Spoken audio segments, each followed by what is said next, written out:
2심에서 집행유예로 풀려난 삼성 이재용 부회장의 대법원 재판을 대법관 출신의 차한성 변호사가 맡기로 하자 전관예우를 노린 전형적 사례라며 법조계 내에서도 상당한 비판이 일었습니다. 결국 어제 차 변호사가 사임해서 일단락은 됐지만 그렇다고 저희들은 이 문제를 그냥 넘어가진 않기로 했습니다.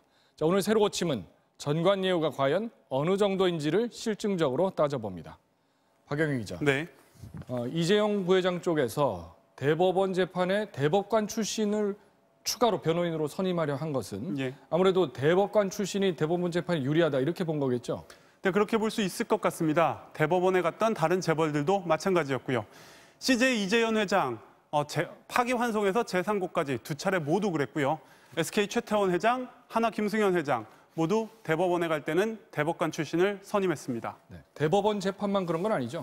네, 맞습니다. 1, 2심 재판 물론 모두 전관을 찾습니다. 고액 경제사범 250여 명의 재판을 분석한 결과인데요. 네. 재벌들은 평균 4명이 넘는 변호사를 고용했고 이 중 2명이 15년 넘는 공직 경력을 가진 고위 정관들이었습니다. 재벌이 아닌 다른 경제사범들도 역시 고위 정관을 1명 이상 고용을 했습니다. 정말로 궁금한 것은 이 사건 기록에 대법관 출신 선배 변호사의 이름과 도장이 찍혀 있다. 이런 걸 보면 실제 수사나 재판에 어떤 영향을 미치는가인데요. 어떻습니까? 네, 변호사들에게 물었더니 90%는 전관예우가 현실에 존재한다고 답했습니다. 네. 막연한 기대가 아니라 실제 한다는 거죠. 500여 건의 사건을 분석한 연구가 있었습니다.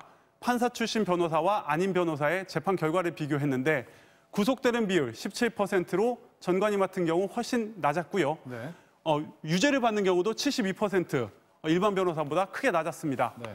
또 유죄를 받는다 해도 전관 변호사가 맡은 사건의 경우는 집행유예로 풀려나는 비율이 80% 가까이 크게 높았습니다. 네. 다른 분석도 있습니다. 한 지역 법원에서 오래 근무한 판사를 향판이라고 하는데요.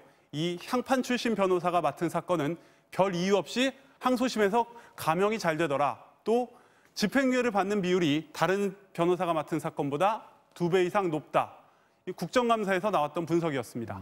수치에서 확실한 차이가 나타나는군요. 예. 이런 전관예우가 해외에서도 발견되는가 궁금한데요.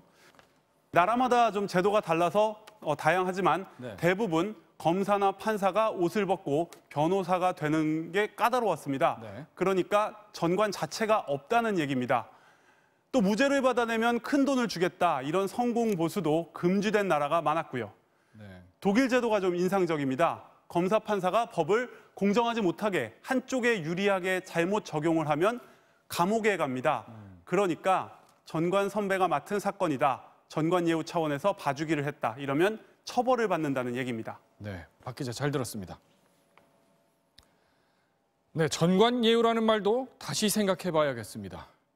그릇된 법 적용을 두고 예를 갖춰서 대우한다는 예우로 부르는 게 과연 적당한 표현인지 의문이 듭니다.